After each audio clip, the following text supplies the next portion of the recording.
Hindi ko inaasahan na si Fang Chen ay mag-aalok din. Kaya 3 beses siyang nagtanong ng sunod-sunod. Walang sinuman ang gustong agawin itong walang kwentang kahoy na tinamaan ng kidlat. Kaya naisara ang bentahan sa halagang 100. 000 pilak. Binatang Fang. Nakita mo ba ang pambihira sa kahoy na ito na tinamaan ng kidlat? Hindi napigilang magtanong ni Chen Silin dahil sa kuryosidad. Sa di kalayuan, nanuya si Zhu Jianshen. Anong pambihira? Nabigo lang siyang manloko ng tao. Naging isa lang siyang tanga. Ha. Suminghal din si Wang Yingfeng nang may pagkadismaya. Nakakahiya. 1 pirasong sira-sirang kahoy. Gumastos pa ng 100. 000 pilak. Katawa-tawa. Malamig na tinitigan ni Liu Ruyan si Fang Chen. Bagong yaman. Akala niya siguro isa siyang malaking tao na kayang magwaldas ng pera. Lihim namang sinisi ni Liu Roxu. 100. 000 pilak. Binili lang ang 1 pirasong sira-sirang kahoy. Hindi niya maintindihan kung bakit binili ito ni Fang Chen sa mataas na halaga. Sa entablado, kinuha ni Fang Chen ang kahoy na tinamaan ng kidlat. Bahagya siyang tumango at nagsulat. Hindi nga ito ordinaryong kahoy. Kahit na parang wala lang. Sa katunayan, may nakatagong magandang bagay dito. Pagkatapos magsalita, tahimik niyang ginamit ang kanyang malakas na kapangyarihan ng kaluluwa para suriin ang kaloob-looban ng kahoy. Nang ang hindi nakikita ng mga mata ay mga patak ng luntiang likido na nagsimulang tumulo. Kumuha siya ng 1 botelyang jade at dahan-dahang sinahod ito. Pagkaraan ng ilang sandali, nang wala nang tumutulong luntiang likido, puno na ang botelyang jade. Naglalabas ito ng matapang at mabangong amoy. Naamoy ito ni Liu Ruyan at bigla siyang napatayo. Gulat na sinabi, "Esensya ng halaman." Ito ay esensya ng halaman. Nakilala rin ito ni Zhu Jianshen. Mabilis siyang lumapit. Gulat na sinabi, "Esensya ng halaman nga." Ilang may alam na mga maharlikang babae. Ngayon ay puno rin ng pagkamangha ang kanilang mga mata. Esensya ng halaman. Ayon sa alamat, ito ay mula sa mga halamang nagkaroon ng espiritu. Ang esensya na naipon sa paglipas ng panahon. Para sa mga nasa key-refining realm. Pagkatapos inumin, maaaring direktang tumaas ng 1 antas. Maging sa mga nasa foundation establishment realm. Mayroon din itong himalang epekto na lubos na nagpapalakas ng cultivation. Sa labas, ito ay isang banal na bagay na mahirap makuha kahit sa 1,000,000 pilak. Siya ay gumastos lamang ng 100. 000 pilak. Para makakuha ng ganito karami. Sapat na para sa 4 na tao na tumaas ng antas. Nang marinig ito, nagliwanag ang mga mata ng mga maharlikang babae. Ginoo. Ako po. Handa akong magbayad ng 400. 000 pilak. Para lamang sa 1/4 ng esensya ng halaman. Kapag umabot na sa ika-6 na antas ng key-refining pataas at walang pinakamataas na uri ng spiritual root. Ang bawat pagtaas ng antas ay nangangailangan ng napakaraming yaman. Sa halagang 400, 000 lang ay makakataas na ng 1 antas. Ito ay isang napakagandang pagkakataon. Gusto ni Zhu Jianshen na sampalin ang sarili. Isang esensya ng halaman na bihira lang makita sa loob ng 100 taon. Nasa harap na niya pero pinalampas pa niya. Naggalit ang kanyang mga ngipin at sinabi kay Fang Chen, "Ibigay mo sa akin ang botelyang ito. At kalimutan na natin ang lahat ng alitan sa pagitan natin." Natawa si Fang Chen sa galit. Sumulat siya. "Mas gusto kong may alitan pa rin tayo." Nagalit ng husto si Zhu Jianshen. Pumadyak siya sa sahig at sinabing, CJ, maghintay ka lang. Magkita tayo bukas sa pag-aalay ng dote. Pagkatapos, galit siyang umalis. Samantala, sa harap ng mga hiling ng mga maharlikang babae, magalang na tumanggi si Fang Chen, na naging dahilan ng kanilang pag-alis na may panghihinayang. Fang Chen, nakakuha ka ng magandang bagay. Dapat mag-iwan ka ng kaunti para sa aming pamilyang Liu. Inggit na hinila ni Wang Yingfeng si Liu Ruyan papalapit. Matuwid na sinabi, sa mga nakaraang taon, hindi kaunti ang kinain at ininom mo mula sa pamilyang Liu. Dapat kang magkaroon ng konsensya. Alam mo ba, hindi na ako hihingi ng sobra. Ibigay mo ang isang kapat ng botelya ng esensya ng halaman na ito sa aming pamilyang Liu. Narinig ito ni Chen Silin at napaikot ang kanyang mga mata. Kahit na siya ay isang tagalabas, alam niya na hindi maganda ang trato ng pamilyang Liu kay Fang Chen sa mga taong ito. Hindi nila siya itinuring bilang isang tagapagligtas. Maging ang kasunduan sa kasal na napagkasunduan noon ay binago sa kalagitnaan. Ngayon may lakas pa siyang loob na magsalita tungkol sa konsensya. Medyo nagalit din si Li Roxu. Masyado nang nang-aapi si Wang Yingfeng. Kumunot ang kanyang noo at sinabi, "Pera iyan ni Xiao Chen. Nakuha niya ito sa sarili niyang kakayahan. Bakit niya kailangang ibigay sa pamilyang Liu?" "Xiao Chen, huwag mo siyang pansinin." Nahiya rin si Liu Ruyan dahil sa ginawa ni Wang Yingfeng. Pabulong niyang sinabi, "Ina, bakit mo kukunin ang gamit niya? Ako na ang bahala sa sarili kong cultivation." Kahit nagalit din siya kay Fang Chen, ngunit hinding-hindi niya gagawin na habang galit kay Fang Chen, ay inaasam din ang mga benepisyo mula sa kanya. Masyado iyong kahiya-hiya. Ngunit ang hindi inaasahan ng lahat, ay nagbigay si Fang Chen ng isang kapat ng esensya ng halaman. Makahulugan siyang nagsulat, "Tama si Tia Wang. Sa loob ng 10 taon, tinulungan ako ng pamilyang Liu. Ano ba naman ang isang maliit na esensya ng halaman na hindi maibigay?" Nag-aalalang pumadyak sina Chen Silin at Liu Roxu. Masyadong tanga si Fang Chen. Napakadali niyang ibinigay ang esensya ng halaman. Halata namang gusto ni Wang Yingfeng na ipainom ito kay Liu Ruyan. Hindi rin inaasahan ni Liu Ruyan na handa itong ibigay ni Fang Chen. Muli niyang tinitigan si Fang Chen. Pinag-isipan niya. Maliban sa mababang talento ni Fang Chen, sa totoo lang, wala na siyang maipipintas. Hindi niya alam kung bakit. At kailan siya nagsimulang magalit dito. Lihim na naging mayabang si Wang Yingfeng sa kanyang puso. Ano naman kung may 5-0? 0-0-0 pila ka. Hawak pa rin kita sa lead. Inutusan kitang magbigay ng esensya ng halaman. At parang masunuring anak, agad kang nagbigay. Hihi. Maya-maya, nanigas ang mukha ni Wang Yingfeng. Nakita niyang hindi ibinigay ni Fang Chen ang isang kapat ng esensya ng halaman sa kanya, kundi dinala ito sa harap ni Liu Roxu. Sa isang kamay, binuksan niya ang maliit nitong bibig. Sa isa pa, ibinuhos niya ang esensya ng halaman sa bibig nito. Yun! Yun! Xiao Chen, anong ginagawa mo? Dahil hindi siya handa, nabulunan si Liu Roxu. Nagsulat si Fang Chen. Sabi ng tiya mo, kailangan kong suklian ang pamilyang Liu. Itong isang kapat na esensya ng halaman ay para sa iyo. Ang panganay na binibini ng pamilyang Liu.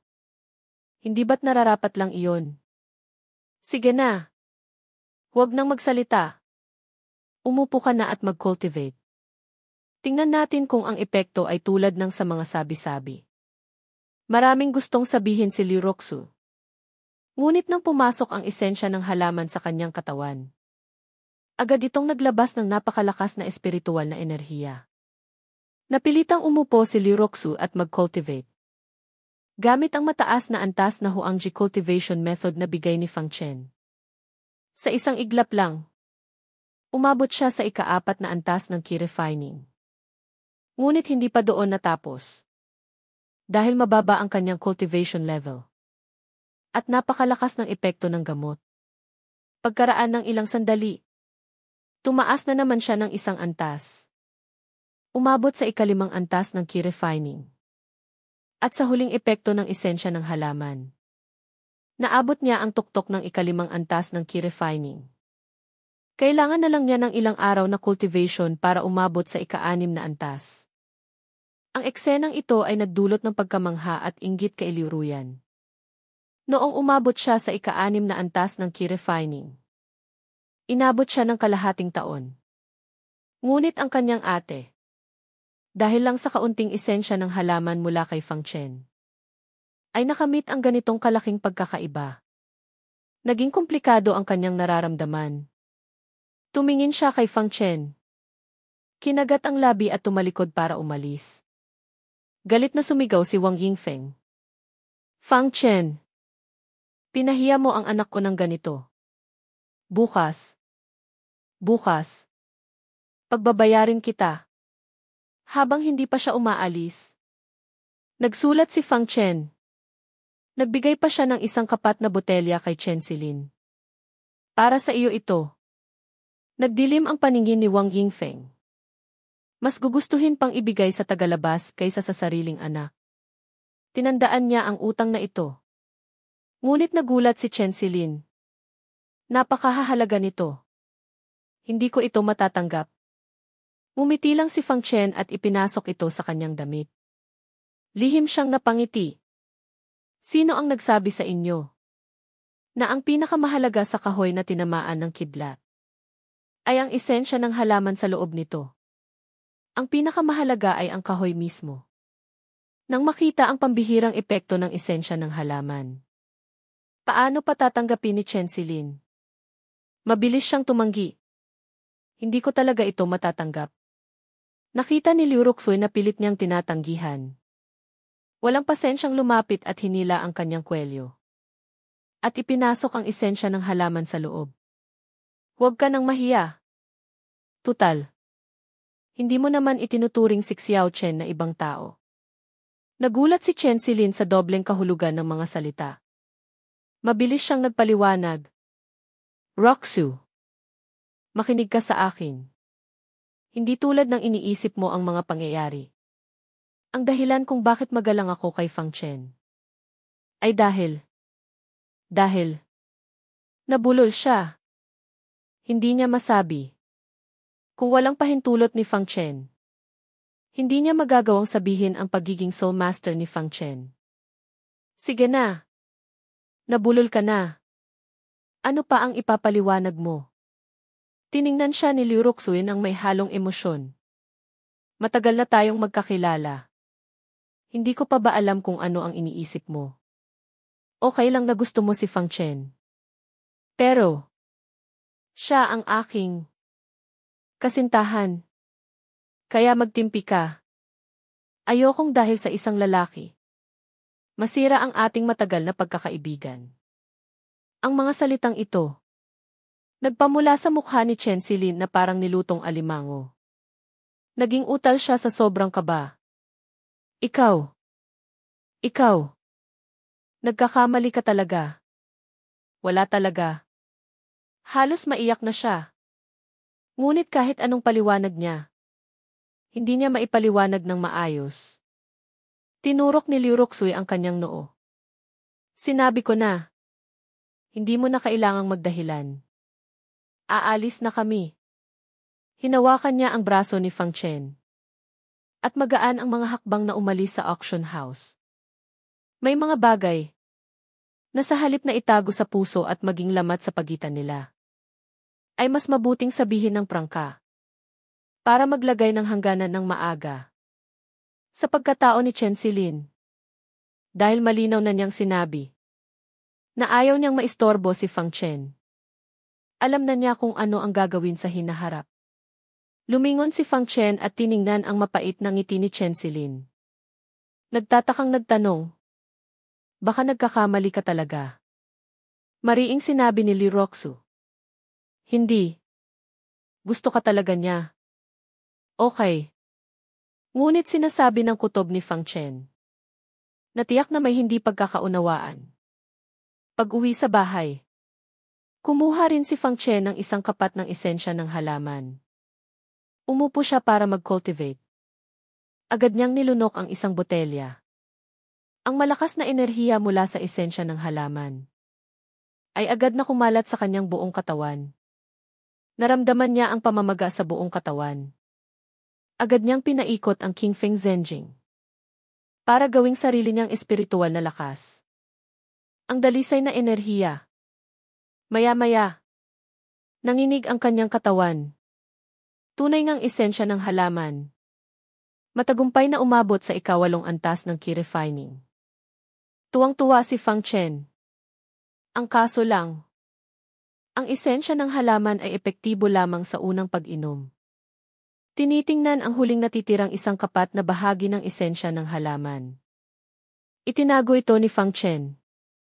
Nakitang tanghali pa lang. Naalala ni Fang Chen. Hindi pa niya naibibigay sa pamilyang Chen ang mataas na kalidad na Qi refining liquid para sa araw na ito. At bukas ay araw ng pag-aalay ng dote. Baka wala na siyang oras para maghatid.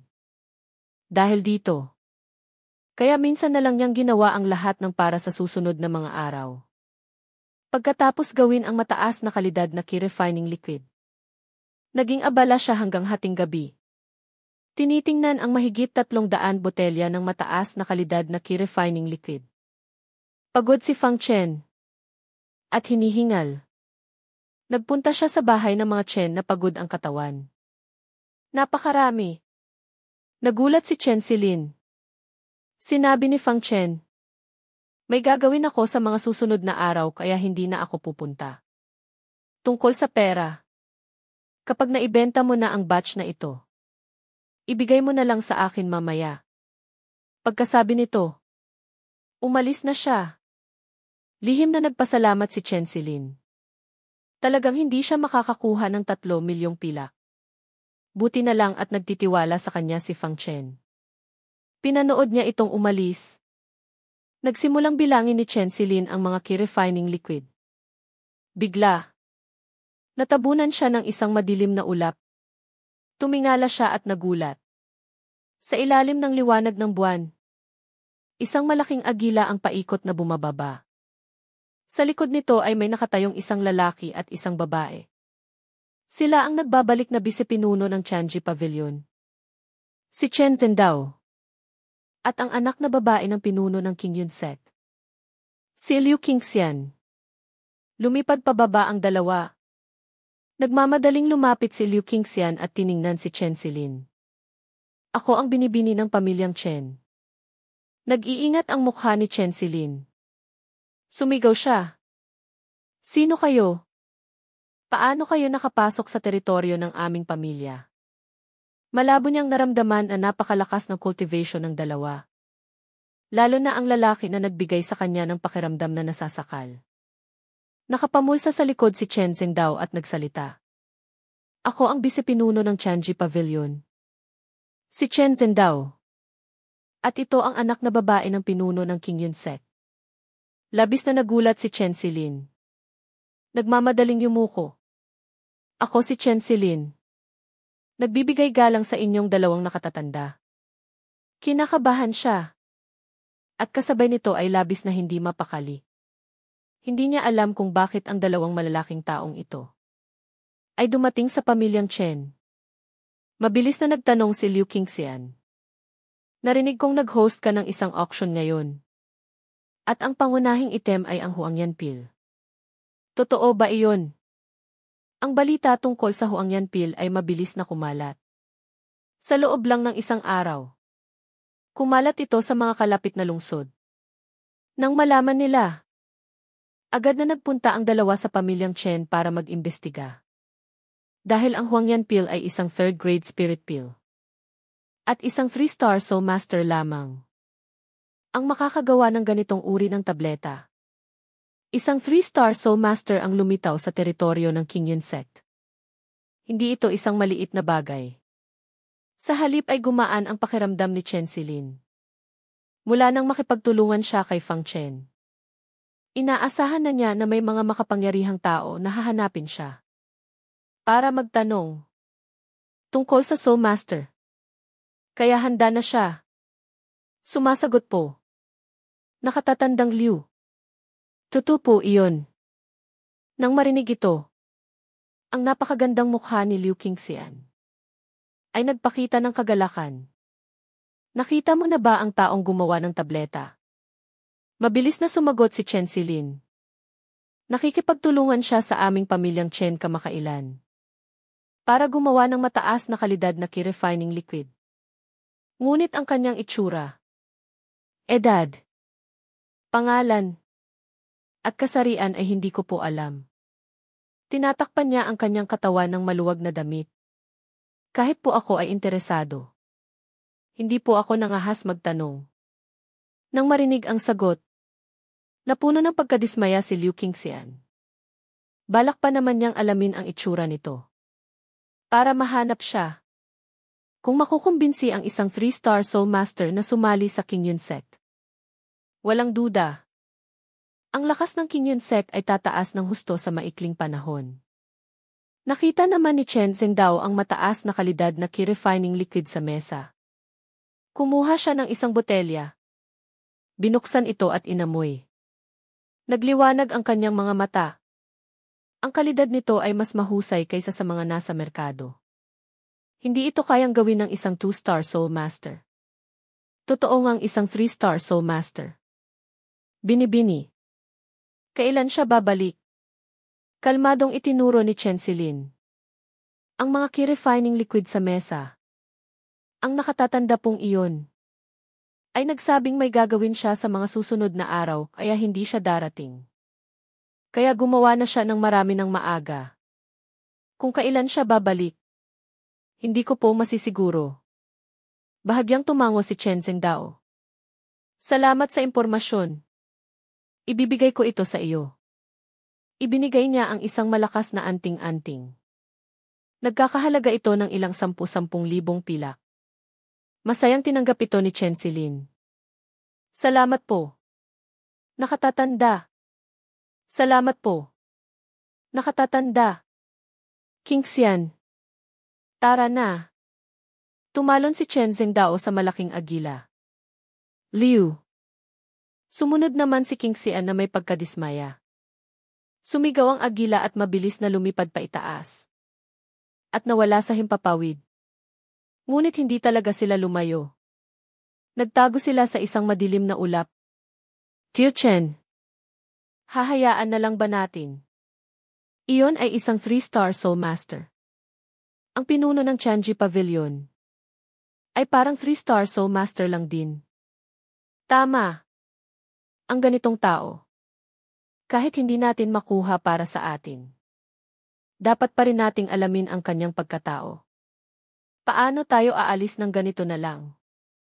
Si Liu Qingxian ay nag-aalala. Nakapamulsa sa likod si Chen Zhengdao. At tinitingnan ang bawat kilos ni Chen Silin. Nanliit ang kanyang mga mata.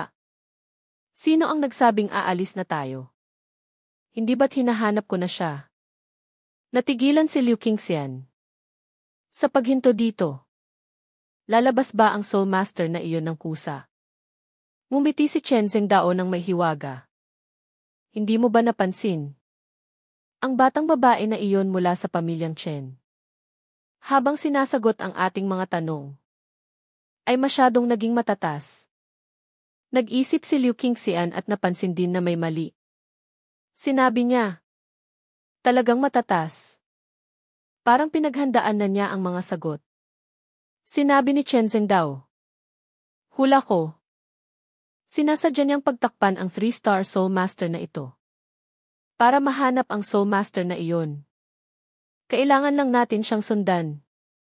Tingnan natin kung sino ang mga makakausap niya sa mga susunod na araw. At magiging malinaw ang lahat. Walang anumang pagbabago. Ibinalik ni Chen Silin ang lahat ng key-refining liquid. Sa silid, ang kalmadong mukha niya ay nagpakita ng takot. Mabuti na lang at maagang umalis si Fang Chen. Kung hindi, Magkakaproblema sana. Hinawakan niya ang kanyang dibdib. Ang puso niya ay kumakabog ng mabilis. Kung kalaban o kaibigan ang dalawang ito kay Fang Chen. Hindi niya masabi. Hindi dapat nila mahanap si Fang Chen. Kinagat niya ang kanyang daliri. Pinilit niyang pakalmahin ang sarili. Tiyak na hindi pa sila umaalis. Malamang ay lihim nila akong binabantayan. Kung makikipagkita ako kay Fang Chen ngayon, tiyak na matutuklasan nila siya.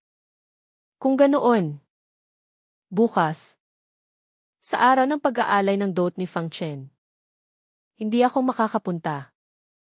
Isang araw, bago pa man sumikat ang araw, maaga nang gumising ang mga tao sa pamilyang Liu. Dahil ngayon ang araw ng pag-aalay ng dot ni Fang Chen. Sabi-sabi na baka dumating din ang pamilyang Zhu. Sa oras na iyon, maglalaban sila ng hayagan. Kung sino ang may mas kaunting dote, siya ang mapapahiya. Gustong-gusto malaman ng mga kamag-anak ng Liu kung gaano kalaking dote ang maibibigay ni Fang Chen. At kung mapapanatili niya si Liu Roxu sa huli. Bilisan niyo ang trabaho para makapunta rin tayo at manood. Tingnan natin kung sino ang magiging bagong manugang natin. Kailangan pa bang sabihin? Siyempre si Binatang Zhu. Isa siyang disipulo ng Qingyun sect. At ang pamilyang Zhu ay isa sa pinakamayayamang pamilya. Hindi naman siguro. Narinig ko kahapon. Gumastos lang si Fang Chen ng 100,000 pilak para makakuha ng ilang botelya ng esensya ng halaman. Ang isang botelya ay nagkakahalaga ng 100,000. Siguradong hindi magiging magaan ang dot ni Fang Chen. Sino ba namang hindi sasang-ayon? Medyo naiinggit na nga ako sa panganay na binibini. Kahit hindi siya paborito ng amo. Ang mapapangasawa niya ay mas marangya kaysa sa ibang binibini. Sa tingin niyo, nagsisisi kaya ang pangalawang binibini? Dahil sa simula, si Fang Chen ay dapat napakasalan ang pangalawang binibini. Sa oras na iyon, lumabas si Liu Ruyan mula sa training ground. Narinig niya ang mga katulong na nagsitsismisan. Biglang naging malamig ang kanyang mukha. Sumigaw siya. Hindi na ba kayo magtatrabaho? Nagtakbuhan ang mga katulong. Ngunit ang kanyang kalooban ay hindi pa rin mapakali. Mahigpit na hinawakan ang hawakan ng kanyang espada. Naggalit ang ngipin ni Liu Ruyan. Magsisisi ako. Ano bang pinagsasabi niyo? Gaano man kaganda o kamahal ang dot ni Fang Chen? Wala akong pakialam. Walang pakialam. Habang nagmumukmok, dinaanan niya ang silid ni Wang Yingfeng. Narinig niya ang sigawan sa loob. Liu Zhengyan, kasalanan mo ito. Bakit napakahina mo? Bakit hindi ka makakita ng mas maraming pera? Nasa harap ko na ang Huang Yanpil. Pero wala akong pera para bilhin ito. Narinig kong pagkatapos inumin ito ni Zhang Yuxiu. Bumata rin siya ng 20 taon. Kapag kasama niya ang kanyang anak, para na silang magkapatid. Bakit napakasama ng kapalaran ko? Pinabayaan ako ng pamilyang Liu. Bumuntong hininga si Liu Ruyan. Isang gabi na. Nag-aaway pa rin ba sila? Mula nang bumalik mula sa auction house. Walang tigil si Wang Yingfeng. Nang malaman ang pagbabago kay Zhang Yuxiu, lalo siyang nagwala. At nag-away sila ni Liu Zhengyan ng husto. Kawawa naman si ama. Kapag napangasawa ko na ang isang mataas na katayuan na tunay na lalaki. Sa hinaharap, tiyak na hihilingin ko sa kanya na humanap ng paraan para makakuha ng isang Huang Yanpil. Para makabawi si ama kay ina. Bigla, isang tunog ng mga paputok ang narinig. Bahagyang umiti si Liu Ruyan. Dumating na ang grupo ng pamilyang Zhu na may dalang dote. Kahit na alam niya, na halos gahasain ni Zhu Jianshen ang kanyang ate noon. Ang pagpapakasal sa kanya ay tulad ng pagpasok sa lungga ng tigre. Ngunit mas ayaw niyang mapangasawa ng ate niya si Fang Chen. Dahil kung mapangasawa niya si Fang Chen, Kung hindi magiging masaya ang ate niya, ayos lang. Pero kung magiging masaya siya, hindi ba't nangangahulugan iyon na wala siyang mata noon? At tinalikuran si Fang Chen. Sana manalo si binatang Zhu. Tahimik na sinabi ni Liu Ruyan. Sa silid ni Fang Chen, maaga pa lang ay dumating na si Liu Roxu. Nakahiga siya sa kandungan ni Fang Chen at tahimik na umiiyak. Xiao Chen, magiging tayo pa ba talaga? Kahit na noong una ay pinalitan niya ang kanyang kapatid sa pagpapakasal. May kaunting hinanakit siya sa kanyang puso. Ngunit pagkatapos ng ilang araw na pagsasama, natuklasan niya na gusto na niya ang kababatang ito, na nagpanggap na pipi sa loob ng maraming taon. Maliban kay Fang Chen, ayaw niyang mapangasawa ang sinuman. Marahang hinaplos ni Fang Chen ang kanyang likod at sinabi, Tanga! Sa mga pangakong binitiwan ko sa iyo, mayroon ba akong hindi tinupad? Sinabi kong papakasalan kita. Kaya tiyak na papakasalan kita.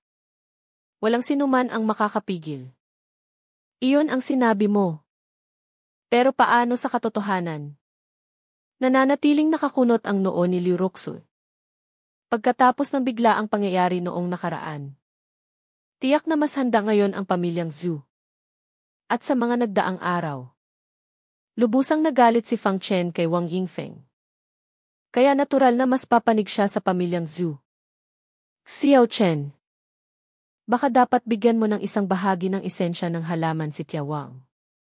Para humupa ang galit niya. Kung hindi, nag-aalala akong pahihirapan kanya ng husto. Umiling si Fang Chen at sinabi, Hindi mo ba narinig ang kwento ni Ge? Donggo at ng lobo. Ang lobo ay hindi nabubusog. Ibigay mo sa kanya ang lahat ng karne. Gusto niyang kainin ang karne sa iyong katawan. Ganoon din si Wang Yingfeng. Ibigay mo sa kanya ang esensya ng halaman. Makukontento ba siya? Hindi. Gugustuhin niya ang 5-1-0. 0-0-0 pilak na nasa akin. Gugustuhin niyang sumunod tayo sa bawat utos niya. Gugustuhin niyang pakasalan mo ang pamilyang Zhu para makakuha ng mas maraming benepisyo. Nang marinig ito, alam ni Liu Roxu na ito ang katotohanan. Ngunit kung hindi niya gagawin iyon, magwawala si Wang Yingfeng. Hindi rin siya mapipigilan ni Liu Zhengyan.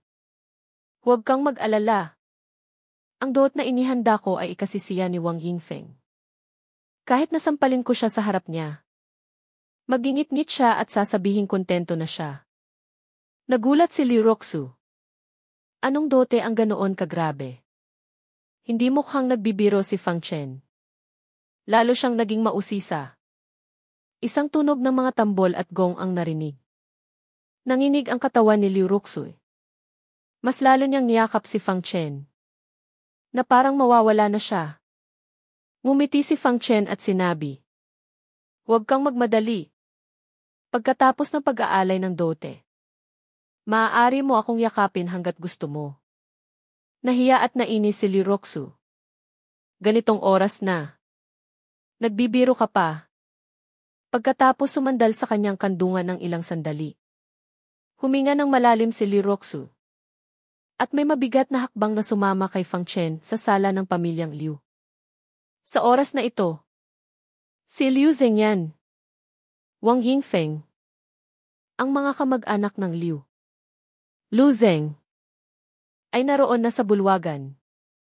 Maliban kay Liu Zhengyan na taos pusong umaasa na manalo si Fang Chen, ang iba ay maaaring natutuwa sa kanyang kapahamakan. O hindi umaasa. Nakahanap pa ng pagkakataon si Liu Zheng para maging sarkastiko sa harap ng buong angkan. Fang Chen, huwag kang masyadong ma-pressure. Tutal, hindi ka naman mananalo. Noong una, ayaw siyang pansinin ni Fang Chen. Ngunit walang tigil si Liu Zheng. Malamig na umiti at sinabi, Ang babaeng hindi mo makukuha, hindi mo pa rin makukuha sa huli. Sa tingin ko, mas mabuting sumuko ka na lang ng maayos. Sa ganoong paraan, May maiiwan ka pang kahihiyan. Kung hindi, ang dote ng pamilyang Zhu ay magpapahiya sa iyo. Tumahimik ka. Isang malamig na sigaw ang narinig. Ito ay ang karaniwang banayad na si Liu Ruxui na galit na sumigaw. Lu Zeng, hindi ka nagsisikap sa sarili mo. Huwag mong isipin na ganoon din si Xiao Chen. Mas magaling si Xiao Chen sa iyo ng 100 beses. Ang pinakaayaw ng mga lalaki ay ang ikumpara. Lalo na sa harap ng babaeng gusto nila. Galit na sinabi ni Lu Zeng. Paano naging mas magaling sa akin si Fang Chen? Hindi niya maipagpatuloy. Kanina lang. Sa harap ng pinuno ng Chenfu Pavilion. Siya ay walang kahirap-hirap na tinalo ni Fang Chen na parang aso. Kaya binago ni Lu Zeng ang kanyang sinabi. Ano ang ibinigay niya sa iyo? Para ipagtanggol mo siya ng ganyan. Hindi na makatiis si Liu Ruxu. Tumayo siya at sinampal si Lu Zeng. May galit si Lu Zeng. CJ. CJ. Isang babae ang nangahas na saktan ako. Huwag mo akong sisihin kung hindi ako magiging magalang. Kung si Liu Ruyan ang sumuntok, tatayo lang siya at tatanggapin ang suntok. Dahil nasa ika-9 na antas ng key refining siya. Ngunit si Liu Ruxui ay nasa ika-2 antas lamang ng key refining. At nangahas siyang saktan siya. CJ. Matagal nang ayaw ni Wang Yingfeng kay Liu Ruxu. Tutulungan niya si Wang Yingfeng na maglabas ng galit. Kaya't galit siyang umiti at sumuntok. Ngunit nang magkaharap sila, nagulat si Lu Zeng nang matuklasan na ang kanyang espiritual na lakas ay mas mababa kaysa kay Liu Ruxu. Tinabig ng sampal ng babae ang kanyang kamay. At sinampal siya sa mukha na nagpatumba sa kanya sa sahig. Ang mga kamag-anak ng Liu na kasama ni Lu Zeng na tumatawa kanina. Lahat ay nagulat na tumingin kay Liu Ruxui na parang nakakita ng multo. Ngunit walang emosyon na ibinaba ni Liu Ruxui ang kanyang kamay. At may pagkasuklam na tinitigan si Lu Zeng. Ngayon alam mo na kung ano ang ibinigay sa akin ni Xiao Chen. Ang mga kamag-anak ng Liu ay labis na nagulat. Siya ba? Si Liu Ruxui ba iyon? Hindi ako nagkakamali. Di ba? Hindi ba't nasa ika-2 antas lang siya ng key refining? Kailan pa? Siya naging isang master sa ika-5 antas ng key refining. Na kayang talunin si Lu Zeng. Ito ay bigay sa kanya ni Fang Chen. Kaya pala siya ay tapat kay Fang Chen. Iyon pala ay binigyan siya ni Fang Chen ng napakaraming benepisyo sa lihim. Kung ako si Liu Ruxu, papakasalan ko rin si Fang Chen. Bumalik si Liu Ruxu sa tabi ni Fang Chen. At pabulong na sinabi, okay lang ba ang ginawa ko? Hinaplos ni Fang Chen ang kanyang ulo. At nagsulat, bakit mo papapatulan ang isang talunang aso? Sinabi ni Liu Ruxu, kapag maingay ang langaw, dapat kunin ang pamalo ng langaw. Ilang palo lang at tatahimik na ito. Ang nasa sahig na si Lu Zeng ay hinawakan ang kanyang namumulang mukha. Puno ng put. Fang Chen. Maghintay ka. Tumingin si Fang Chen. At nagsulat. Ano ang ituturo mo sa akin? Ang henyo ng ika-9 na grado ng spiritual root. Ang pagpatay sa puso. Ang hindi pagkakaunawaan tungkol sa ika-9 na grado ng spiritual root ay isang kahiyahiyang bagay para kay Lu Zeng. Biglang namula ang mga mata ni Lu Zeng sa galit. Mabilis na tumaas-baba ang kanyang dibdib. Nagdilim ang kanyang paningin. Anyway. Fang Chen. Wala ka na bang respeto sa akin? Pinukpok ni Wang Yingfeng ang mesa at galit na sinigawan siya. Hindi na niya matiis si Fang Chen. Sumulat si Fang Chen ng isang taos pusong pangungusap. Karapat-dapat ka ba? 3 maikling salita lamang. Ang paghamak ay malinaw na nakasulat sa papel. Ang mga kamag-anak ng Liu ay natakot. Paanong hayagang pinahiya si Wang Yingfeng? Halos tumalon palabas ang puso ni Liu Ruxui sa takot. Mabilis niyang itinago ang kanyang papel na may sulat. At pabulong na sinabi, "Baliw ka ba? Bakit mo siya ginagalit sa ganitong pagkakataon?" Lumamig ang mga mata ni Liu Ruyan. At masamang tinitigan si Fang Chen. Ito na. Ang pangalawang beses na hindi naging magalang si Fang Chen sa kanyang ina. "Fang Chen, kung magiging manugang ka ng aming pamilyang Liu ngayon, ayos lang. Ituturing kitang pamilya. Lumuhod ka sa aking ina at humingi ng tawad. At tapos na ang usapan. Kung hindi, tiyak na makikipaglaban ako sa iyo hanggang kamatayan." Tumingin din si Fang Chen kay Liu Ruyan. At walang pakundangang nagsulat. "Ang iyong ina. Isang babaeng masama at tanga. Bakit ako makikipaglaban hanggang kamatayan para sa kanya? Karapat-dapat ba siya?" Pinapahiya pa rin ni Fang Chen si Wang Yingfeng. Ang mga kamag-anak ng Liu ay natulala. Sinabi ni Fang Chen ang mga salitang gusto naming sabihin, ngunit hindi namin magawa. Ngunit masyado siyang mapusok. Bata pa talaga at hindi marunong magtimpi. Sumakit ang ulo ni Liu Zengyan. Mabilis niyang sinabi, "Fang Chen, huwag kang magsalita ng kalokohan." Tiningnan niya si Fang Chen. Para sabihing magtimpi muna. Ang kasal ni na Fang Chen at Liu Roxu ay hawak ni Wang Yingfeng. Kung magagalit si Wang Yingfeng, tiyak na masisira ang kasal. Ngunit huli na para paalalahanan siya. Galit na galit si Wang Yingfeng. Kinuha niya ang tasa at malakas na ibinato sa sahig. Basag na basag. Ang mainit na tsaa ay tumalsik sa mga nakapaligid na kamag-anak. Narinig ang mga daing ng sakit. Nagnalit ang mga ngipin ni Wang Yingfeng. Nanginginig ang kanyang katawan at sumigaw. "Kung hahayaan kong magkatuluyan kayong dalawa ngayon, babaliktarin ko ang pagsulat ng aking pangalan." Natahimik ang buong bulwagan. Walang sinuman ang nakakita kay Wang Yingfeng na ganito kagalit. Sumisigaw sa galit. Tumingin sila kay Fang Chen na maihalong panghihinayang. Namutla rin ang mukha ni Liu Roxu. Hindi na kailangang paghambingin ang mga dote. Tiyak na mananalo ang pamilyang Zhu. Handang baliktarin ni Wang Yingfeng ang pagsulat ng kanyang pangalan. Ang ganitong panunumpa ay binitiwan na niya sa publiko. Wala na siyang maisip na dahilan para baguhin ni Wang Yingfeng ang kanyang desisyon. Tanging si Fang Chen lamang ang nanatiling walang pakialam. Dahan-dahang nagsulat, "Huwag kang mag-alala. Gagawin mo iyon." Iniisip ni Liu Zengyan kung nababaliw na ba si Fang Chen.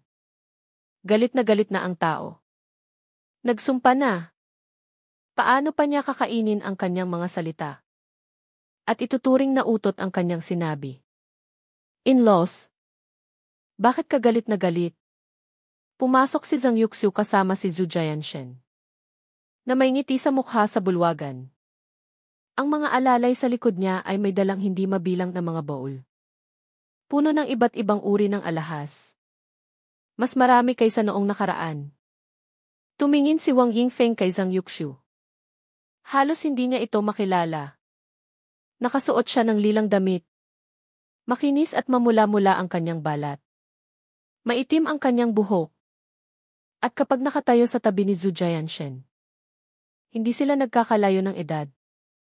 Ito ang epekto ng Huangyan Pill. Noong sinabi ng iba, may pag-aalinlangan pa siya. Akala niya ay nag-i-exaggerate lang ang lahat. Ngayon niya lang nalaman na ang pagbabago kay Zhang Yuxiu ay mas malaki pa kaysa sa mga sabi-sabi. Labis siyang naiinggit. Isang tableta lang at babata ka na ng 20 taon.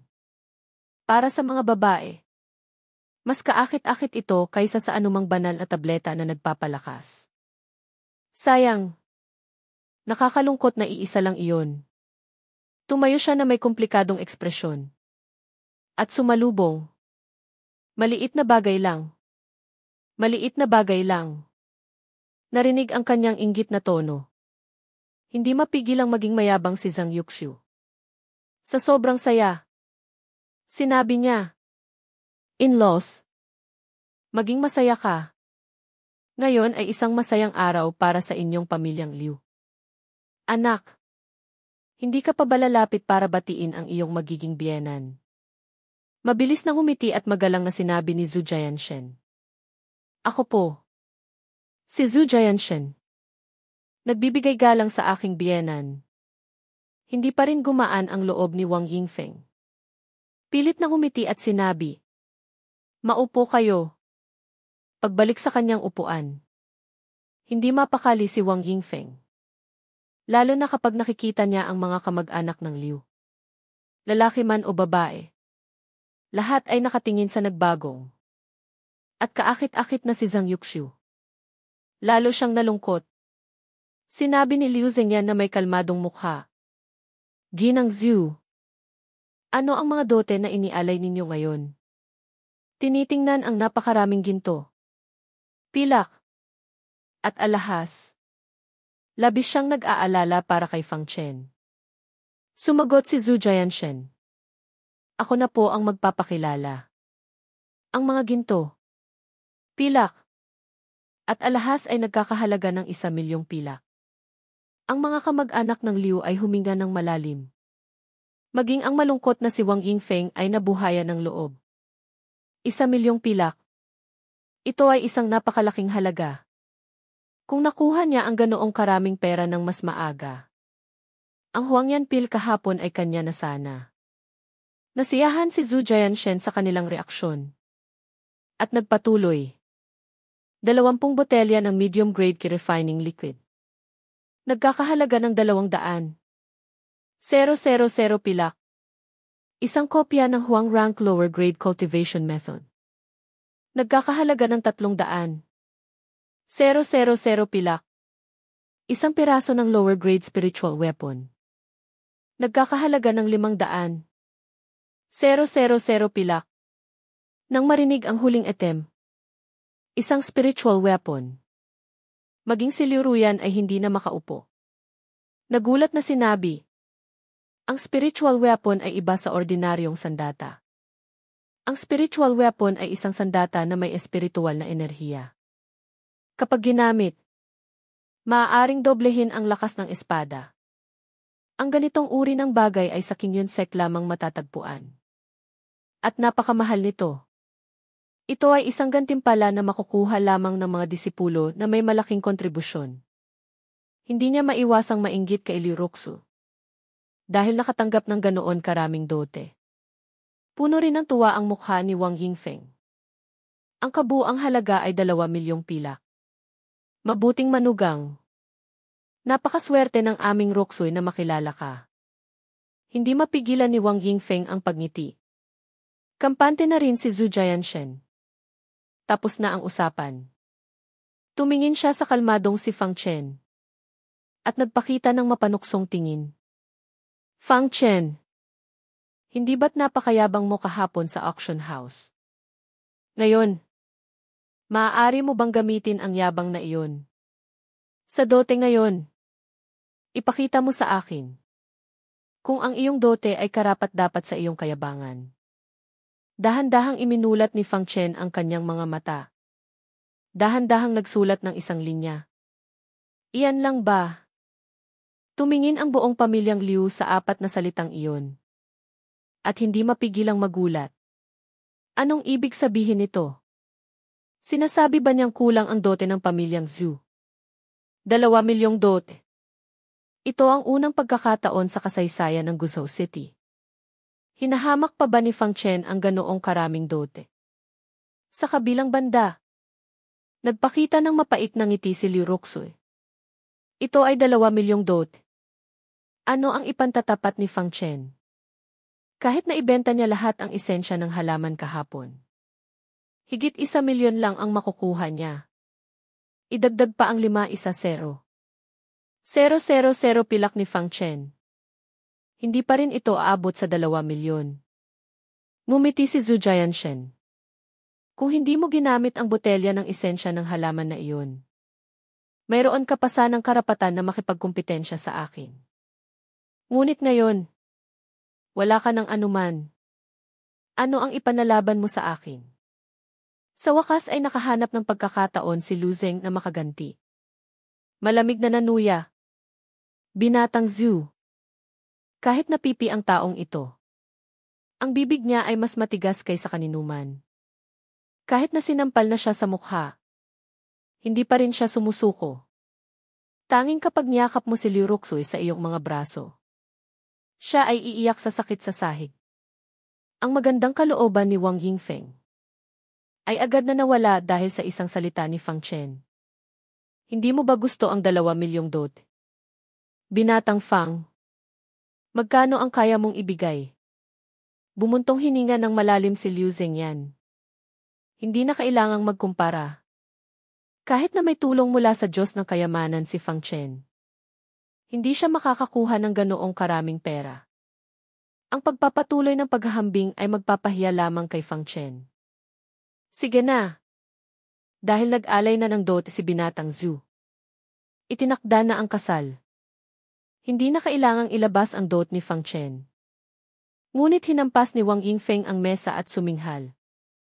Huwag mong protektahan ang walang kwentang ito. Nakalimutan mo na ba kung paano siya nag-ingay kanina? Ngayon, gusto kong makita kung ano talaga ang kaya niya. Nagbow din si Zhu Jianshen at sinabi, Biyenan, kung walang paghahambing, paano malalaman ang kahalagahan ni Ruxuy sa aming pamilyang Zhu? Hindi maaaring isipin ng mga tagalabas na ang aming pamilyang Zhu ay nananakot. Tama ba? Dahil inaagaw ni Fang Chen ang babae sa akin. Kailangan nating malaman kung sino ang mas mahusay. Kailangan nating malaman ng malinaw. Clap-clap habang may sasabihin pa sana si Liu Zengyan. Pumalakpak si Fang Chen. Nagsulat siya. Sang-ayon ako sa sinabi ni Binatang Zhu. Kung walang paghahambing, walang pagkakaiba. Habang nagsasalita, inilabas niya ang mga salansa ng perang papel mula sa kanyang damit. Walang pag-aalinlangan. Lahat ay may halagang 1-0. 000 pilak. Iba sa 5 1-0. 000 pilak noong nakaraan. Sa pagkakataong ito, napakaraming perang papel na nakakahingal. Puti at parang papel. Basta na lang nakasalansan. Bilangin nyo. Ang sulat ni Fang Chen ang bumasag sa katahimikan. Si Liu Zengyan ang unang nakabawi. Mabilis niyang kinuha ang hindi mabilang na mga perang papel. Kahit hindi pa nabibilang. Ang dami ay tiyak na higit sa 2 milyon. Nanginginig ang kanyang mga kamay habang binibilang isa-isa. Nang maglaon, napagtanto niyang napakarami. Hindi niya kayang bilangin mag-isa. Ruyan, ano pang tinitingin-tingin mo dyan? Hindi ka pa ba tutulong magbilang? Lumapit si Liu Ruyan na tulala at nagsimulang magbilang. Blanko ang kanyang isipan. Pagkaraan ng ilang sandali, tapos na siyang magbilang. Sinabi niya sa tono na hindi rin siya sigurado. Kabuang 2. 7 milyong pilak. Ano ang ibig sabihin nito? Mas marami pa ito kaysa sa dote ng pamilyang Zhu na kinuha ang lahat ng kanilang yaman. 700. 000 pilak ang lamang. Tahimik ang buong lugar. Lahat ay nakatingin sa 2. 7 milyong pilak. Tumingin si Liu Ruyan sa kalmadong si Fang Chen. At pagkatapos ay sa masayang-masaya na si Liu Ruxuy. Halo-halo ang kanyang nararamdaman. Natulala si Lu Zeng. Nabulol at gustong sabihin ng masama. Ngunit ang napakalaking halaga ng dote ay pumigil sa kanya na makapagsalita. Natulala rin si Zhu Jianshen. Hindi niya maintindihan kung saan nanggaling ang ganoong karaming pera ni Fang Chen. 2 araw lang ang nakalipas. Mayroon lamang siyang 5-1-0. 000 pilak. Hindi nila alam na mayroon ng 3 milyong pilak si Fang Chen noon pa man. Kahapon, nagbenta siya ng 1 Huangyan pil. At nakakuha ng 4 milyon mula sa pamilyang Zhu. Kaya ang kabuuan ay 7 milyong pilak. Ngumiti si Fang Chen. At tumingin kay Zhu Jianshen. Binatang Zhu. Maaari pang magdagdag ang inyong pamilyang Zhu. Hihintayin namin kayo. Saan pa kukuha ng pera ang pamilyang Zhu? Para magdagdag pa. Kahapon. Bumili sila ng isang Huangyan Pil. Nagkakahalaga ng isa. 4 milyon. Para dito. Nagbenta sila ng maraming ari-arian. Ang 2 milyong dot na ito ay pinag-ipunan. Hindi na talaga kayang maglabas ng 700. 000 pa ang pamilyang Zhu. Naggalit ang mga ngipin ni Zhu Jianshen. Mahigpit na kinuyom ang kanyang mga kamao. At masamang tinitigan si Fang Chen. Ngunit mahinahon na nagsulat si Fang Chen. May silbi ba ang pagtingin ng masama? Kung kaya mo pang magdagdag ng dote. Magdagdag ka na. Kung wala ka ng pera. Dalhin mo na ang mga dote na iyan at umalis ka na. Kahihiyan. Malaking kahihiyan. Kailanman sa buhay ni Zhu Jianshen ay hindi siya nakaranas ng ganitong kahihiyan. Masyadong mapang-asar si Fang Chen. Sumigaw si Zhu Jianshen. Dahan-dahang tumayo si Fang Chen. At malamig na nagsulat ng ilang linya. Gagalit ka dahil hindi mo naagaw ang asawa ng iba. At sasabihing inaapi ka. Nakaukit ba sa mukha ng inyong pamilyang Zhu ang kawalang hiyaan? Galit na galit si Zhu Jianshen. Gusto niyang suntukin si Fang Chen hanggang sa halos mamatay. Ngunit ito ay isang pampublikong lugar. At pinoprotektahan ni Liu Zengyan si Fang Chen. Wala siyang magawa. Galit din si Zhang Yuxiu. Akala niya ay sigurado nang mananalo ang pamilyang Zhu. Ngunit sino ang mag-aakala na madali siyang matatalo ng isang taong nakatira sa bahay ng iba? At aapakan sa ulo. Hindi siya makapagsalita. Wala siyang masabi. Suminghal siya na may malamig na mukha. Anak. Tara na. Ngunit nang akala ng lahat ay tapos na ang lahat. Tinitigan ni Wang Yingfeng si Fang Chen ng may put. At sumigaw. Apelyidong Fang. Ano ang ikinatutuwa mo dyan? Sino ang nagsabi sa iyong nanalo ka? Ha? Nagtatakang tumingin ang mga kamag-anak ng Liu. Kailangan pa bang paghambingin? 2. 7 milyong pila kumpara sa 2 milyong dote. Kahit tanga alam kung sino ang may mas maraming dote. Biglang hinila ni Liu Zengyan. Wang Yingfeng. Huwag kang mag-eskandalo. Dahil mas marami ang dote ni Xiao Chen. Si Xiao Chen ang nanalo. Ngunit itinulak siya ni Wang Yingfeng. At sumigaw. Umalis ka. Ako ang magpapasya sa kasal na ito. Biglang namutla at namula ang mukha ni Liu Zengyan. Ang dangal ng isang pinuno ng pamilya ay nawala dahil sa kanyang sigaw. Tinitigan ni Wang Yingfeng si Fang Chen ng may put. Huwag mong sabihing nag-iimbento ako. Natatandaan mo ba ang sinabi ko? Tila inaasahan na ni Fang Chen. Naglabas siya ng isang papel na may sulat na. Ang dote na magpapasaya sa iyo. Bahagyang natigilan si Wang Yingfeng. Fang Chen. Alam na niyang gagawa siya ng gulo tungkol dito.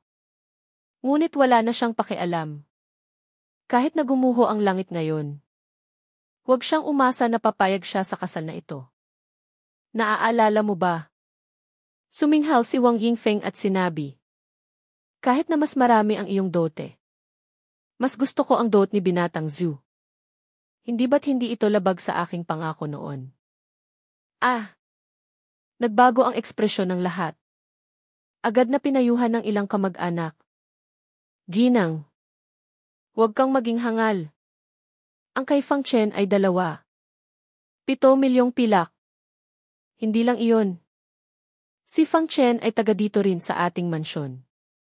Hindi na natin kailangang ibalik ang kanyang dote. Kapag ibinigay sa atin. Sa pamilyang Liu na iyon. Ngunit ang dote ng pamilyang Zhu. Kailangan nating ibalik kasama ang dote. Walang pamilya ang magtatago ng dote. Sa halip, ibibigay nila ito kasama ang dote.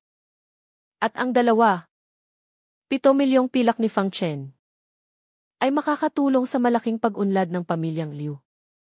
At magpapalakas sa buong pamilya. Tumahimik kayong lahat. Sumigaw si Wang Yingfeng. Wala akong pakialam sa pamilyang Liu.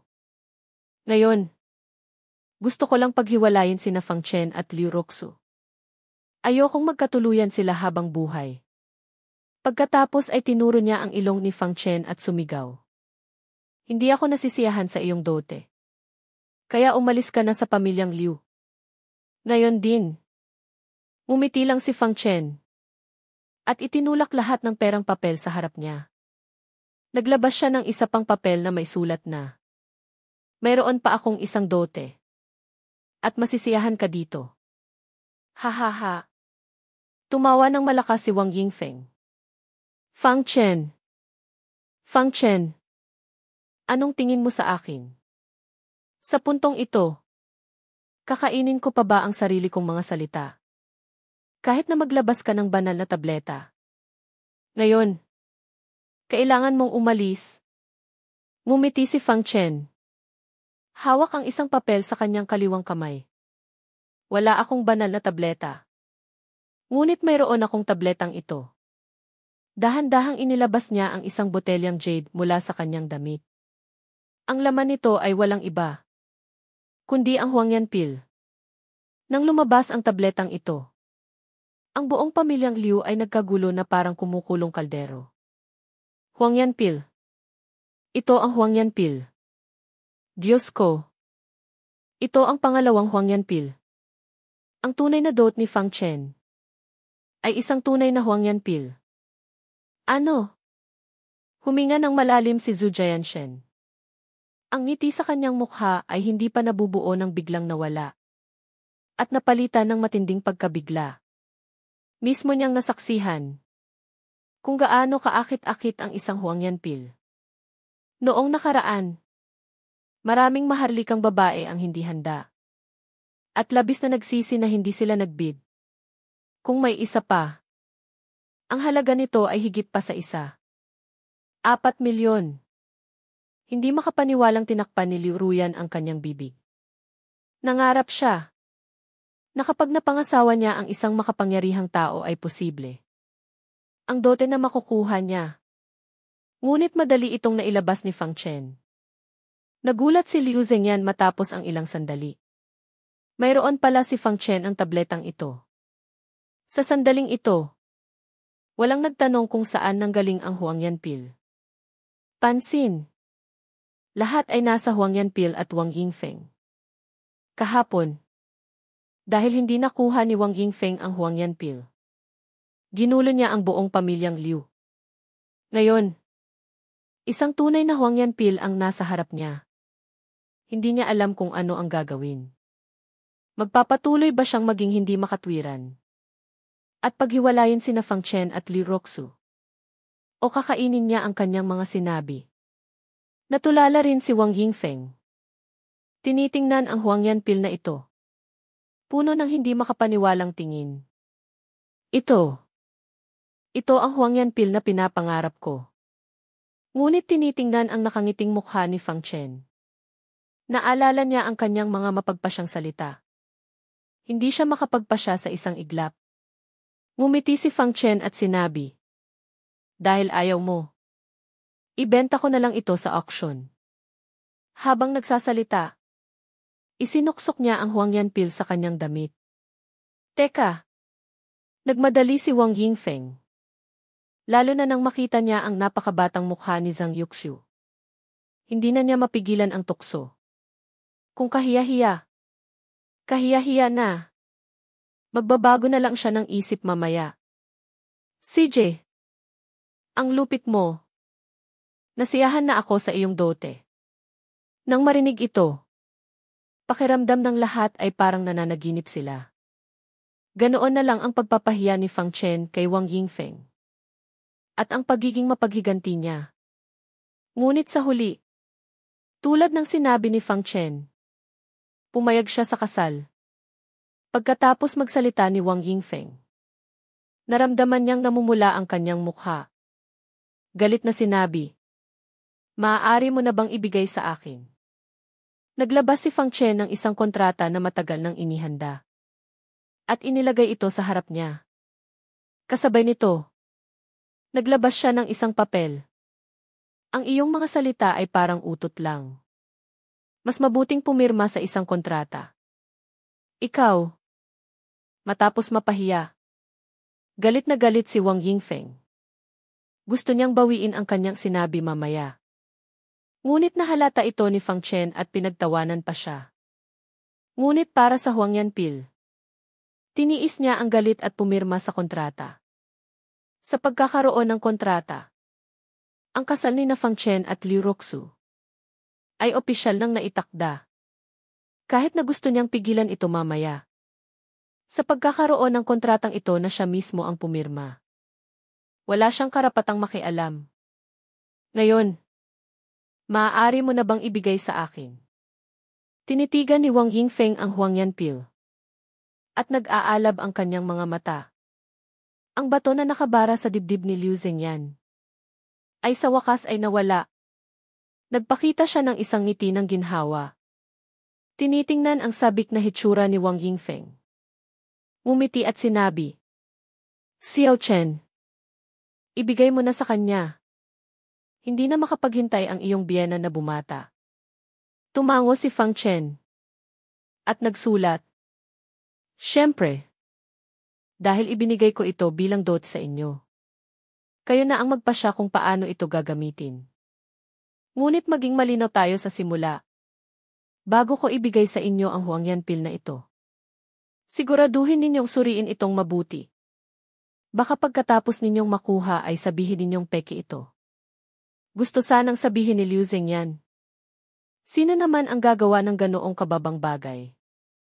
Ngunit nang tingnan niya si Wang Yingfeng, naisip niyang hindi pala kalabisan ang pag-aalala ni Fang Chen.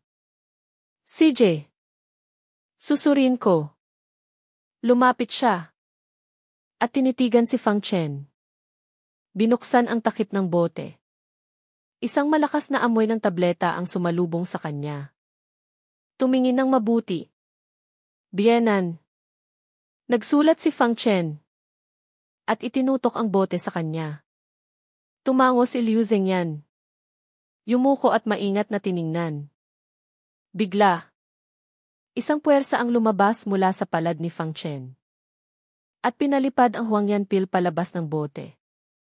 At sakto itong pumasok sa bibig ni Liu Zengyan. At gumulong pababa sa kanyang lalamunan. Yun! Yun! Nabulunan si Liu Zengyan at umubo ng ilang beses. Gulat na sinabi. Kinain ko ang Huang Yanpil. Isang hindi inaasahang pangyayari. Na nagdulot ng kaguluhan sa buong pamilyang Liu. Hindi rin inaasahan ni Wang Yingfeng. At sumigaw. Ang aking Huang Yanpil. Iluwa mo iyan. Iluwa mo na iyan. Nagpanik din si Liu Zengyan. At sinubukang iluwa ito. Ngunit mabilis ang epekto ng Huang Yanpil. Nang pumasok ito sa kanyang tiyan, natunaw ito at naging likido. At pumasok sa kanyang dugo at laman. Pagkatapos, sa gitna ng mga paghanga, ang matanda at pagod na si Liu Zengyan ay nagkaroon ng hindi kapanipaniwalang pagbabago.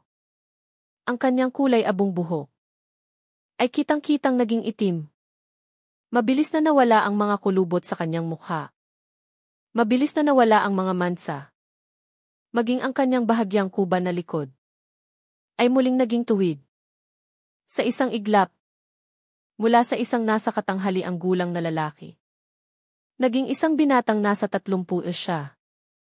Kung magsusuot pa siya ng mas bata at modernong damit, magmumukha siyang nasa 20 lamang. Ito ang epekto ng mataas na kalidad na Huang Yanpil. Mas doble ang epekto kaysa sa mababang kalidad. Nagpabata sa kanya ng 20 taon. Ako ay bumata. Hindi makapaniwalang tiningnan ni Liu Zengyan ang kanyang itsura. Parang nananaginip. Na para bang nakikita niya ang kanyang sarili 30 taon na ang nakalipas ng unang pamunuan ang pamilyang Liu. Ang kanyang masiglang itsura At habang tinitingnan ang kanyang malaking pagbabago, sumigaw si Wang Yingfeng ng buong lakas. Akin yan. Akin ang Huang Yanpil na iyan. Doon lang natauhan si Liu Zengyan. At sinabi ng may pagkalito. Hindi ko rin alam kung ano ang nangyari. Hindi ko sinasadyang kainin ito. Naintindihan ni Wang Yingfeng. Ang kanyang mga mata ay puno ng puot.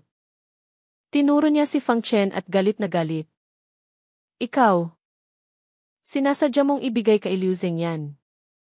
Hindi ba? Hindi ba? Tahimik siyang tinitigan ni Fang Chen. At hindi itinanggi. Nagsulat. Tama. Kumpara sa iyo na namumuhay sa luho.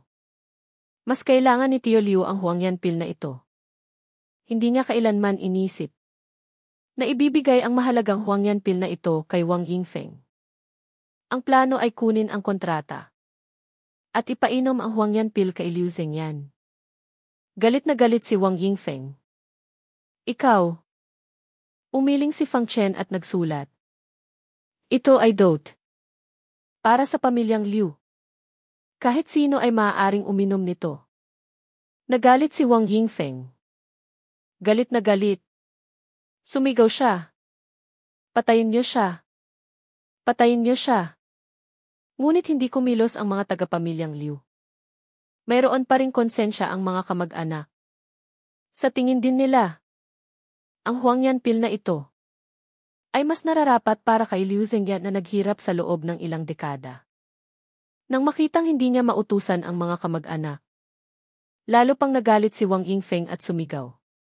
Liu Ruyan, nasaan ka na?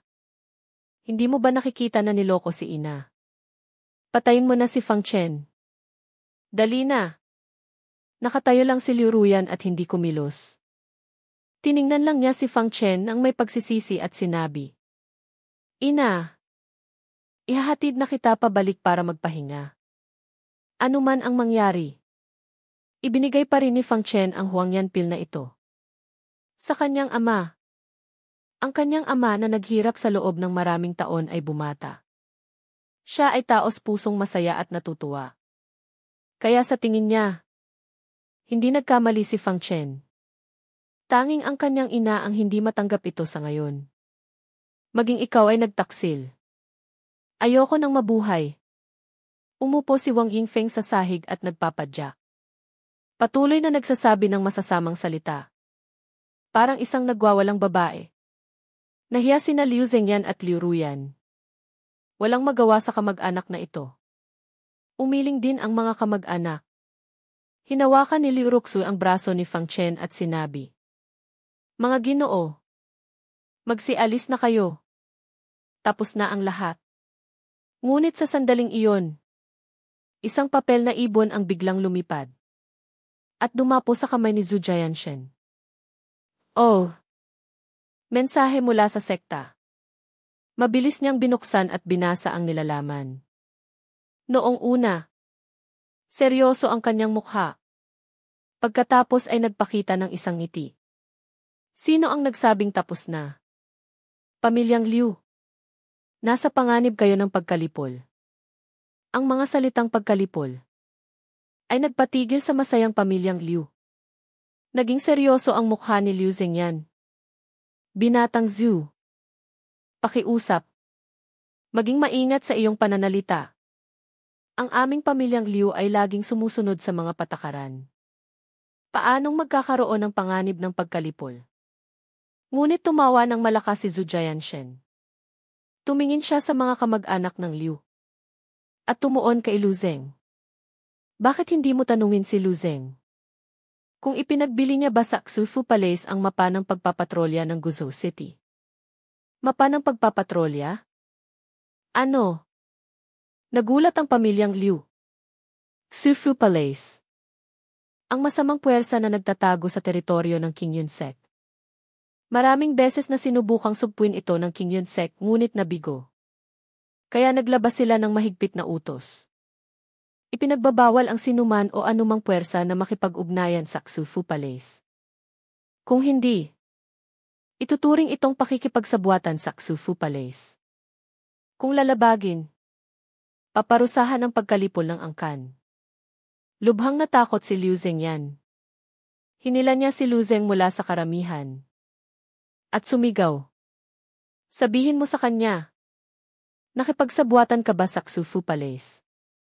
Sa oras na iyon, nagkatinginan sina Fang Chen at Liu Roxu. At kinabahan.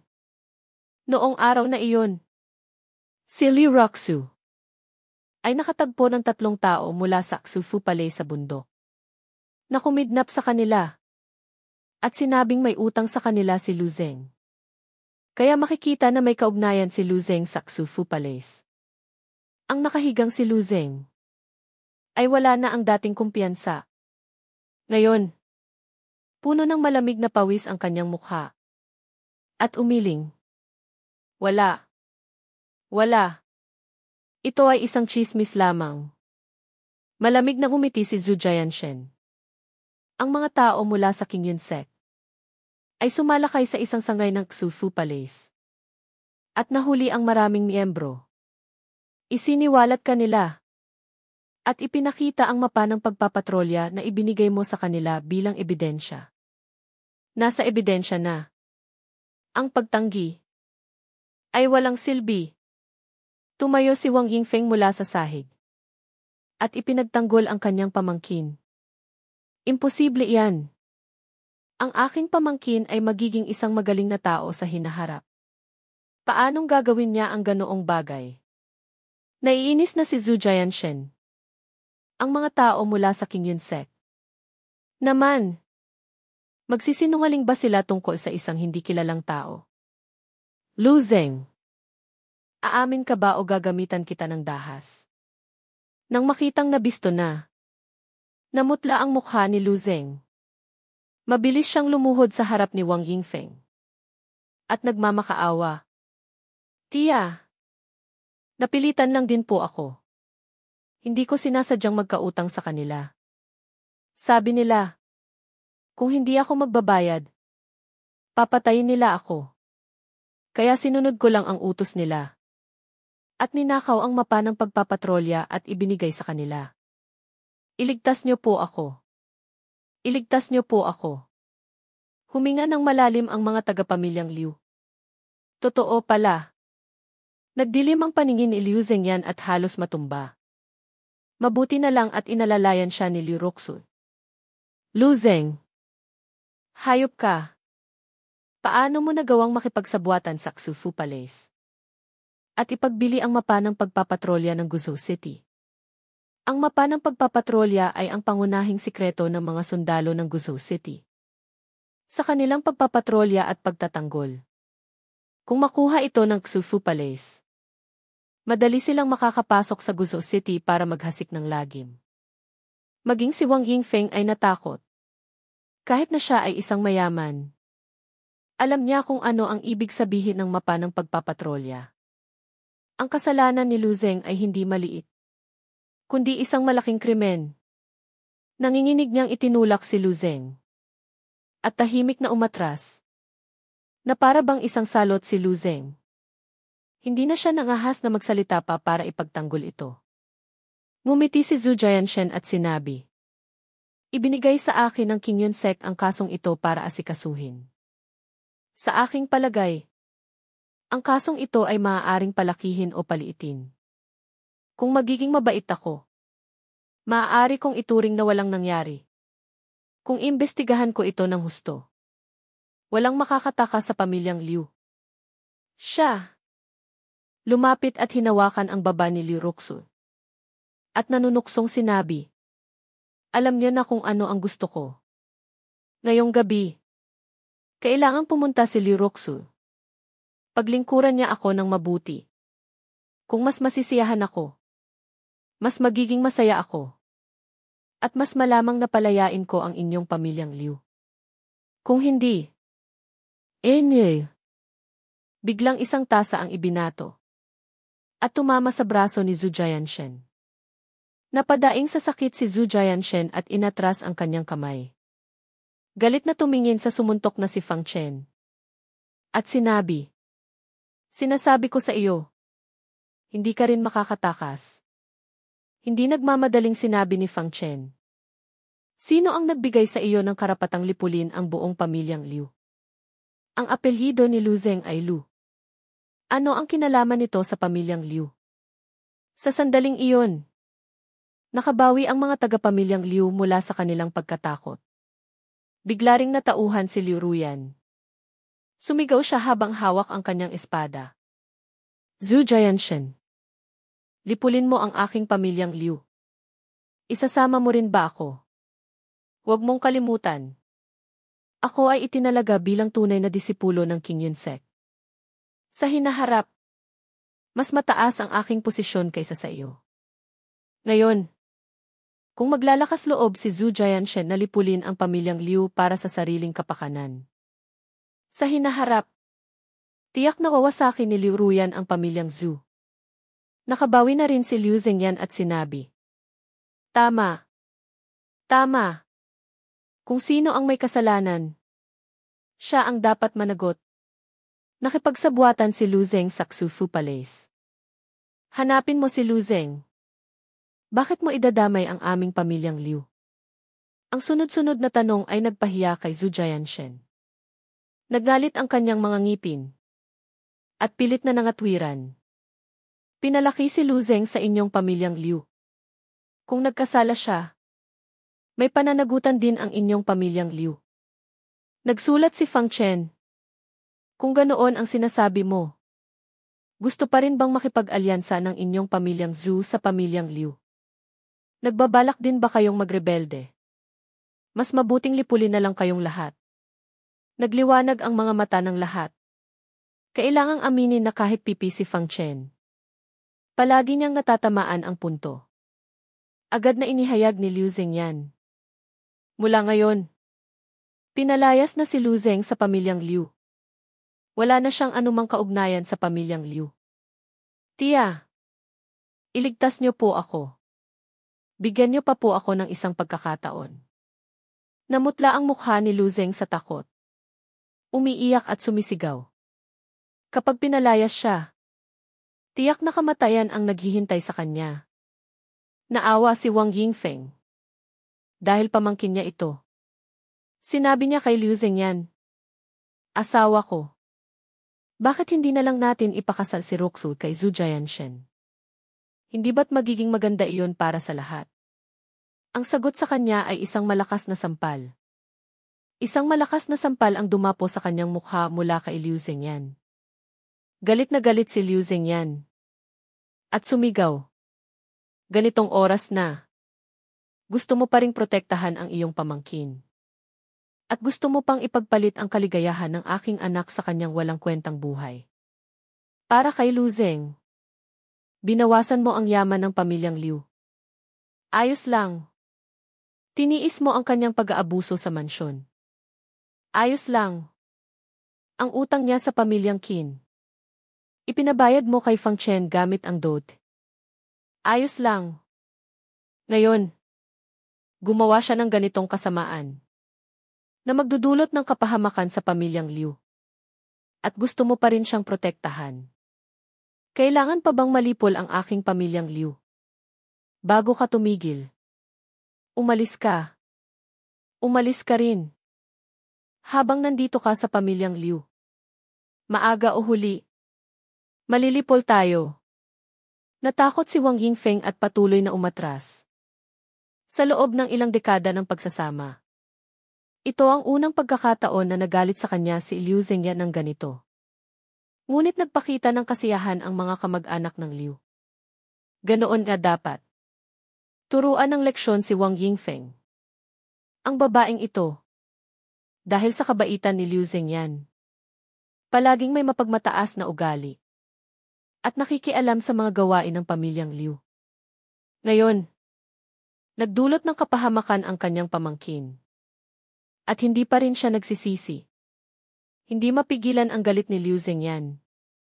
Sumigaw siya. Baliin niyo ang mga binti ng hayop na si Lu Zeng. At itapon siya sa kalye. Ilang mga alalay na inabuso ni Lu Zeng. Agad na hinawakan si Lu Zeng. At malakas na binali ang kanyang mga binti. Sumigaw sa sakit si Lu Zeng.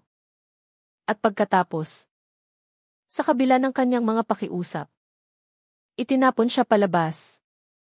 Pagkatapos ay malamig na tumingin si Liu Zengyan kay Zhu Jianshen, ang taong nakipagsabwatan sa Xufu Palace. Ipinadala na namin para sa iyo. Kung ano ang gagawin mo sa kanya, bahala ka na. Kung gusto mo siyang parusahan, parusahan mo siya. Kung gusto mo siyang patayin, patayin mo siya. Wala na kaming kinalaman sa pamilyang Liu. Nabigo si Zhu Jianshen na pilitin sila. At ngayon ay nasa mahirap na sitwasyon. Labis siyang nahiya at nagalit. Ngayon na. Hindi na tungkol sa kung makukuha niya si Liu Roxu, kundi tungkol sa paghihiganti. Bigla, muli niyang tiningnan ang nilalaman ng papel na ibon. At hindi mapigilang umiti. Masyado kayong maagang nagdiwang. Ang mensahe mula sa sekta ay may isa pang bilin sa akin. Ngumiti si Zhu Jianshen at sinabi, inutusan ako ng Qingyun Sect. Natawagin ang mga eksperto mula sa iba't ibang pamilya sa Guizhou City para supuin ang mga natitirang miyembro ng Xufu Palace sa malapit. Kung gaano karaming miyembro ng Xufu Palace ang itatalaga sa bawat pamilya, ako ang magpapasya. Kumunot ang noo ni Liu Zengyan. Karamihan sa mga miyembro ng Xufu Palace ay malulupit at napakalakas. Karaniwan ay nasa ikapitong antas ng qi refining pataas. Ang mga tagapagtanggol ay nasa ikasyam na antas ng qi refining. At ang pinuno ng sanggay ay isang eksperto sa foundation establishment. Maraming beses na sinalakay ng gobyerno ang Xufu Palace at nagtamo ng malaking pinsala. Kung masyadong maraming tao ang itatalaga sa pamilyang Liu, ang kahihinatnan. Iwinagayway ni Zhu Jianshen ang papel na ibon at sinabi. Ayon sa impormasyon ng sekta, ang pinuno ng sanggay ng Xufu Palace malapit sa Guizhou City. 2 tagapagtanggol at 30 miyembro ang nakatakas. Kung handa ang inyong pamilyang Liu na yumuko at aminin ang pagkakamali, at ipadala sa akin si Liu Roxu, hindi ko isasama ang inyong pamilyang Liu. Tutal, ang pamilyang Liu ay isang pangkaraniwang pamilya lamang. Maraming pamilya ang mas malakas kaysa sa inyo. Kung tatanggi kayo, kung gayon, paumanhin. Ibibigay ko sa inyong pamilyang Liu ang pinuno ng sangay. Ano? Nagbago ang mukha ni Liu Zengyan. Ginamit mo ang iyong kapangyarihan para sa sariling kapakanan. Walang hiya si Zhu Jianshen at nagkibit balikat. Kung hindi ka sang-ayon, maaari kang magreklamo sa akin sa Qingyun Sect. Ngunit kung hindi mo makumpleto ang misyon sa loob ng 10 araw, maghanda na ang inyong pamilyang Liu na makulong lahat.